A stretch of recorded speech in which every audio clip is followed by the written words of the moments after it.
Olá, nobres amigos! Eu sou o príncipe exilado Lucas Possalski II e nesse vídeo aqui falarei para vocês sobre as casas nórdicas, as casas escandinavas, as casas vikings. E sim, eu tô fazendo esse vídeo a pedido do nosso nobre amigo que sempre pergunta sobre os escandinavos aqui no canal, e também sobre o outro nobre amigo, Danilo do Coelho Bushcraft, que está tentando construir a primeira casa nórdica do Brasil. E quando eu falo primeira casa nórdica, eu falo primeira casa nórdica realista, tá? Com certeza alguém já deve ter tentado fazer alguma casinha, cabaninha nórdica de alguma forma, mas provavelmente fez do jeito que dava, né? Ou para ficar confortável e utilizável, ou para ficar fácil de fazer e fazer logo. Esse nobre amigo tá tentando realmente fazer a primeira casa nórdica legítima do Brasil. Então, até por isso resolvi ajudá-lo e falar um pouco mais sobre as casas nórdicas, porque na verdade existe mais de um estilo de construção nórdico. Existe o estilo que todos estão acostumados a ver, cheio de madeira e todo o resto. E existe aquele estilo islandês, norueguês, todo de pedra e grama. Eu vou falar mais sobre ele. Primeira coisa, casas nórdicas. Devemos lembrar que os povos nórdicos ocuparam quase toda a costa do Mar Báltico, toda a Península Escandinava, partes da Rússia, uma ilhazinha lá no norte da Inglaterra chamada Islândia, lá no Círculo Polar, e a Groenlândia. Obviamente, há uma grande variação de áreas ocupadas por esse grupo étnico, ou por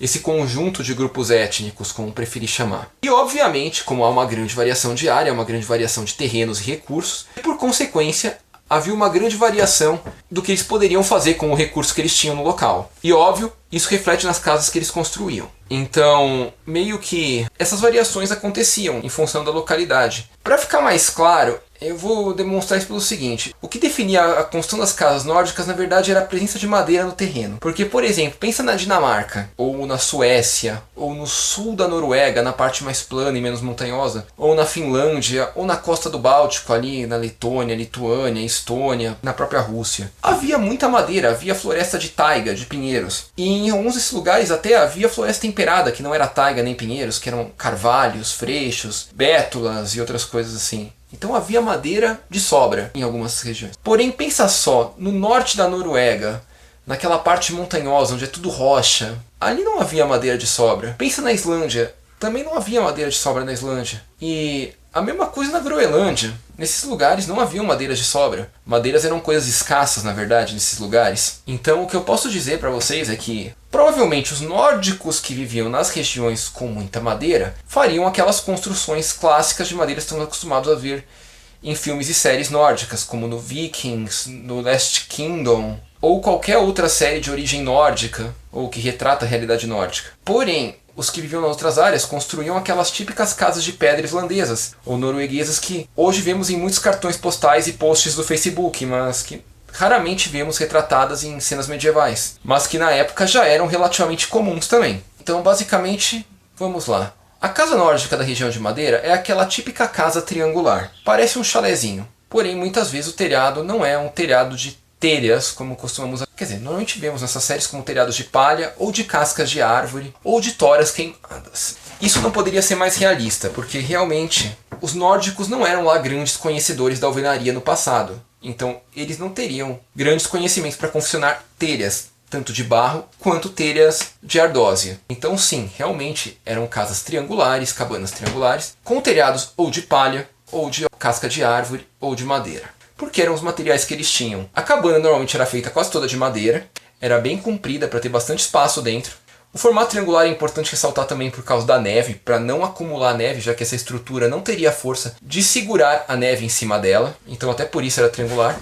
E dentro, ao longo do comprimento da casa, havia um grande poço no meio dela, que era utilizado como lareira e fogão. Geralmente um poço cavado, mas também podia ser um poço elevado feito em pedra, geralmente pedras apenas encaixadas e quando muito grudadas com lama, já que lembre-se, os nórdicos não eram exímios alveneiros. Às vezes até eram de madeira, esses poços, só revestidos em terra para não pegarem fogo. As casas possuíam geralmente chão coberto de palha para poder servir como um isolamento térmico. E quando muito havia a parede ou da frente ou do fundo. Parede da frente e do fundo. Não costumavam haver paredes e saídas laterais. Até pelo próprio formato triangular para evitar acúmulo de neve. Essas são as típicas casas nórdicas da região de madeira. Ah, mas tem aquelas que tem um andar de baixo e um andar de cima triangular. Sim, tem. Neste caso eram os salões, eram as casas dos Jarls, dos Earls, líderes guerreiros. Porque quer queira ou quer não, construir nunca foi uma coisa fácil.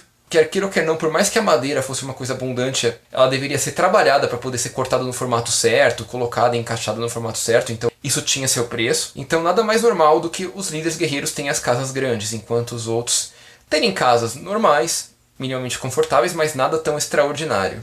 E aí temos as casas do estilo islandês/norueguês, que também eram comuns na Groenlândia, que eram aquelas casas enterradas, geralmente estruturas feitas em pedra, encaixada, taipa seca, quando muito um barrinho para grudar as pedras, mas normalmente não precisava porque o próprio peso delas já fazia essa função. E como estava enterrado, já estava bem vedada do clima na maior parte dela.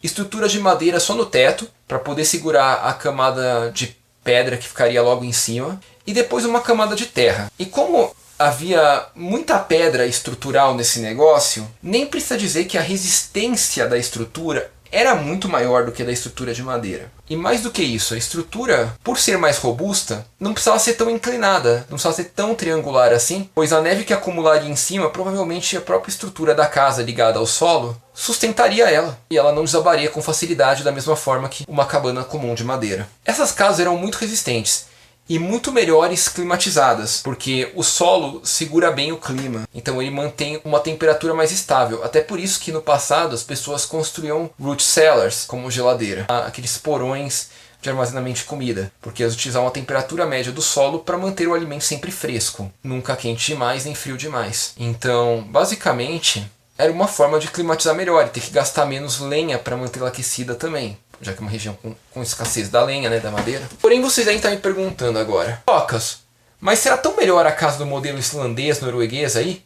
Por que os nórdicos da parte onde tinha madeira também não utilizavam esse método? A resposta é simples. Era muito mais difícil fazer uma cabana desse estilo do que do outro. Sem falar que uma casa feita desse estilo seria inevitavelmente muito pequena, muito menor, porque para você conseguir montar uma estrutura sólida dessas em pedra, utilizando pedra encaixada e solo, e quando muito umas vigas para segurar pedra e solo em cima de você, você não poderia ter muito espaço. Isso era uma coisa que forçaria você a ter um espaço menor, a trabalhar com espaços menores. Então, basicamente, podemos dizer que o grande motivo do porquê que só era utilizado em algumas áreas era a dificuldade de fazer, que tinha que ir lá, cavar o solo, encontrar as pedras no formato certo, encaixar, montar tudo certinho. E o tamanho, o espaço mesmo. Quer queira ou quer não, o espaço é conforto. Eu não vou mentir pra vocês. Eu sei porque eu moro numa cabaninha aqui. Parece uma tiny house quase. E tem horas que dá sufoco aqui, porque eu quero guardar tal coisa. Às vezes tem que largar, sei lá, tipo em cima da mesa da sala, em cima do sofá, porque simplesmente não tem onde colocar. Porque todos os espaços que você tem na cabana já foram ocupados. E nem meu hidromel aqui que está em cima da minha mesa de jantar. Sim, eu janto do lado do meu hidromel. Embora eu não faça jantar aqui, eu apenas janto perto. Fica virado para o outro lado? Fica, para não vir sujeira. Mas quer queira ou quer não, a gente não tem muito espaço aqui não. Então eu entendo o porquê que algumas pessoas preferiam e ainda preferem hoje ter casas mais espaçosas. Porque é conforto, cara. Às vezes facilita muito sua vida. Dependendo do tamanho da sua família, então nem se fala. Imagina só o nórdico que vivia na casa de pedra, que tinha que dormir, a família tinha que dormir amontoada e ocupava praticamente a casa toda na hora de dormir, enquanto os que tinham a casa de madeira podiam ter quartos mais confortáveis, podiam ter camas, podiam ter bancos que utilizavam como camas, ou podiam deitar perto do fogo, escolher ficar no lugar mais quentinho da casa. Tinha sua vantagem. Mas as de pedra não tinham lareira? Tinham, uma lareira escavada, um fogão escavado no barranco. Provavelmente recoberto com pedras para poder ser utilizado melhor, mas era uma coisa bem diferente. Enquanto uma tinha uma lareirona aberta no centro para manter o ambiente todo quente e poder cozinhar bem e cozinhar um banquete para várias pessoas ali, a outra tinha um espaço limitado de fogo. O que também era condizente com a sua realidade, mas quer queira ou quer não, a gente entende as coisas. E bom, nobres amigos, acho que por esse vídeo é isso, não tem muito mais o que falar a respeito desse assunto, então eu vou ficar por aqui. Se vocês gostaram, por favor, deixem seu like, porque ajuda muito a gente aqui do canal. Não é inscrito, por favor, se inscreva, ajuda mais ainda a gente.